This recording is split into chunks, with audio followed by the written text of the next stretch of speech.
তারপরে আর আপনার কোনো ভিডিও আমরা নিতে পারি না।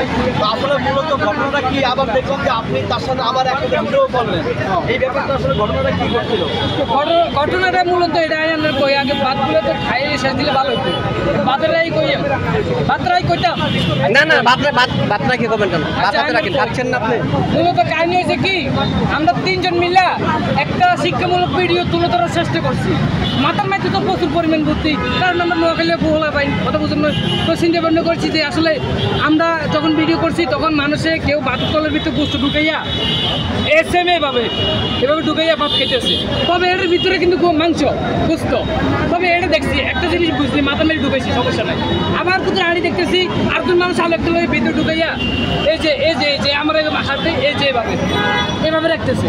তো এগুলো থেকে কিছু শিক্ষা নিচ্ছি, সে এটা আমার সমস্যা নেই। সেই ব্যক্তিতে আমি একটু শিক্ষা দুইবার নেওয়া হয়েছে, নিয়ে নিজে ডিসিশন নিয়ে নিছি যে এইভাবে তো একটা ভিডিও বানানোর দরকার আছে।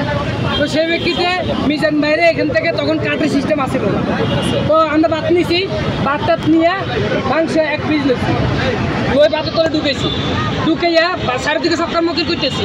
আরে ভাই আমরা নোয়াখালী সুনামর্জন করার বলা ভাই, আমরা তো জানি যে কেমনে ভিডিও বানালে কেমনে মানুষ খাইবার লাগে। এইভাবে চোরের মতো চোর থেকে চক্কর মক্কর করে এইভাবে চক্কর মক্কর করছি, বুঝছেন নি? তো এই কথা কই আমি একবারই মাংস এক পিস লই ঢুকেছি, আবার ভাত আর সামিস লইছি, লই আবার এই সামিসের ভিতরে মাংস আর পিস ঢুকেছি। তবে আর আশেপাশে ভিডিও হইতেছে সেটা আমি দেখতেছি, আর নিজের চ্যানেলে আমি ভিডিও আপলোড দিয়েছি এটা দেখছি।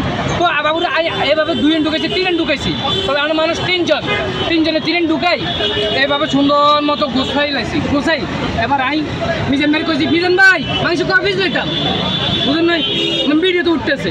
তো মিজান ভাই কয় এক পিস ওই খারাপ টিউন লইছি না, আবার এক পিস তো খারাপ টিউন লইছে, কিনে লইতাম না কত রায় দিই ভাই। আরে ভালো পাইছা সামিসের মাঝে এমনি করে কট্টার করে উড়াই আর 2 পিস দিয়ে লেছে, আলু দিছে এক পিস, মোট 3 পিস দিয়া আর কি করছি মানে হিমশিম খাই গেছি। আরে আরেকজন করতেছে, মিজান ভাই আপনি ভাতের পরে এটা তো ভাতের তলে তো আর 3-4 পিস আছে।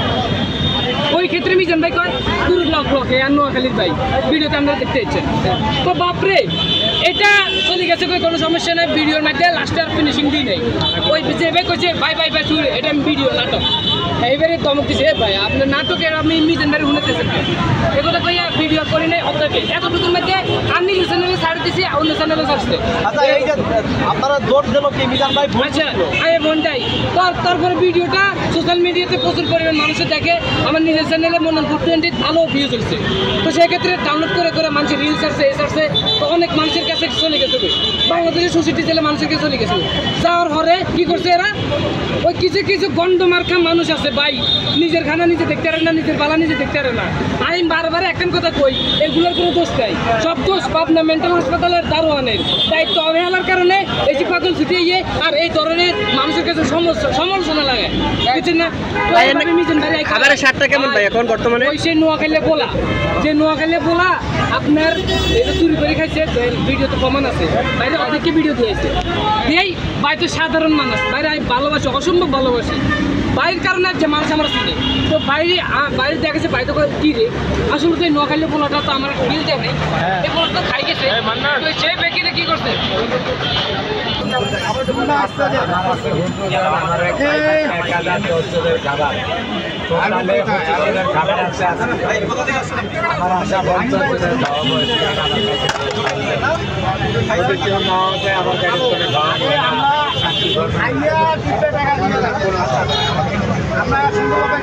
চাপ নাই, গাড়ি তোরা কাজ চান্দেই পাই না, খাওয়া তো দূরের কথা। এই আধা ঘন্টা পর মিজান বাসের স্লিপ পাইলাম, এখন খাবো যে কতক্ষণে আল্লাহ জানে, গাড়ি চালাবো কতক্ষণে। এখন গরিবের উঠে মিজান ভাই, এখন গরিবের কোনো চান্দেই নাই। এখন দেখি এইরকম মনে হইতেছে গরিবের কোনো দেখেন কোনো রিক্সা আছে, কটা রিক্সা আছে না দেখেন তো, আগে রিক্সা সিরিয়াল এই থেকে থাকতো, সিএনজি আর রিক্সা হওয়ার পর আমার কোনো চান্দ। আপনি কখন আসছেন এখানে? মিজান ভাই আর কি করবো, মিজান ভাইকে আল্লাহ আরো উপরে তুলুক, এটাই চাই। আর কি আপনি আগে রেগুলার খাইতেন? রেগুলার খাইতে হবে, আমরা রেগুলার কাস্টমার। আমরা সিএনজি ড্রাইভার তো আমরা রেগুলার কাস্টমার। মিজান ভাই যখন ভাইটা ছিল না, খায়া অনেক শান্তি। তুমিও খেতে এসছো বাবা? খাইয়া সুন্দরভাবে বাবা তুমি খেয়েছো কটা? এত ব্যঞ্জন তুমি কয় প্লেট খেয়েছো? পরিবেশ আগের মতো নেই। পরিবেশটা উল্টো হয়ে গেছে। পরিবেশটা উল্টো হয়ে গেছে। গতকাল কি আপনি এখানে খাবার খেয়েছিলেন? গতকাল আজকে গাড়ি আমার বল দিয়েছিল আসতে পারি নাই। আজকে গাড়ি আমার বল দিয়েছিল আসতে পারি নাই। আজকে গাড়ি নিয়েছি আমি শ্যামলির থেকে খালি এসেছি এখানে খাওয়ার জন্য। শ্যামলির থেকে আমি খালি গাড়ি টান দিয়ে এসেছি এখানে খাওয়ার জন্য। কেন 100 টাকা কি অন্য জায়গায় খাওয়ান করেন ওই যায় আমার আগের বিজনবারের দোকানে খাবার শিখছি। আচ্ছা বিজনবার দোকানে খাই আমরা শিখছি। আর এই যে গরুর মাংস দিয়ে মনে হয় 100 টাকা অনুযায়ী পাওয়া যায় না? পাওয়া যায়? ভাই খাবার স্বাদটা কি আগের মতন আছে? পাওয়া গেলেও আছে অনেক জায়গায়, কিন্তু বিজনবার যে জায়গায় 50 গ্রাম, অন্য জায়গায় সর্বোচ্চ 25 থেকে 30 গ্রাম। আরো ছোট হতে আর আনলিমিটেড খাওয়ার দাম কত নেওয়া যায় না? পাকটাও আমার কাছে সব অন্য জায়গায় পাকটা ভালো লাগে। ভাইয়া বর্তমানে কি খাবার স্বাদটা কি এরকম আছে? আগে যেরকম খেতেন খাবার স্বাদ কি চেঞ্জ হয়েছে? খাই না আমি বলতে পারবো না, খাওয়ার পর বলতে পারবো। হ্যাঁ। স্বাদ আছে। আগের শাকটা কেমন ছিল? আগে যে খেয়েছেন? স্বাদ আছে বিধায় তো মানুষ আছে। একটা হোটেল নির্ভর করে কখন তার পাক শাকের উপর, খাবারের উপর।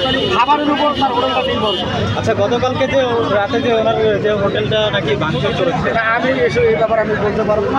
আমি থেকে বাসাবো আমি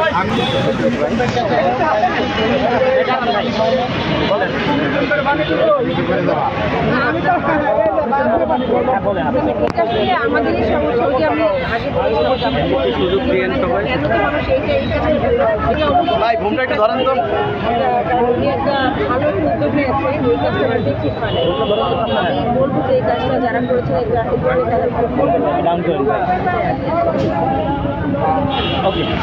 মোবাইলে দেওয়া যাবে অন্যরকম, কিন্তু সরাসরি আমি ভাই মোবাইল যেমন আমি সামনে কিন্তু আপনার অন্যরকম দেখা যায়। কিন্তু ভাই আপনার যে হাজবেন্ড সে একদম মানে একটা হৃদয়বান ব্যক্তি, খুবই ভালো, খুবই ফ্রি মাইন্ডের লোক। ঠিক আছে, আপনি তাকে পেয়ে ধন্য, আবার সে আপনাকে পেয়ে ধন্য। ভাই ধন্য। ভাই এখনকার আপনার বাসার কাজে কি সে হেল্প করে ভাই? সব করে ভাই আলহামদুলিল্লাহ। শুধু আমি রান্নাটা করি আর বাজার করি, বাচ্চাদেরকে সামলাই। আপনার ভাই কাপড় ধোয়া, ঘর ঝাড়ু দেওয়া,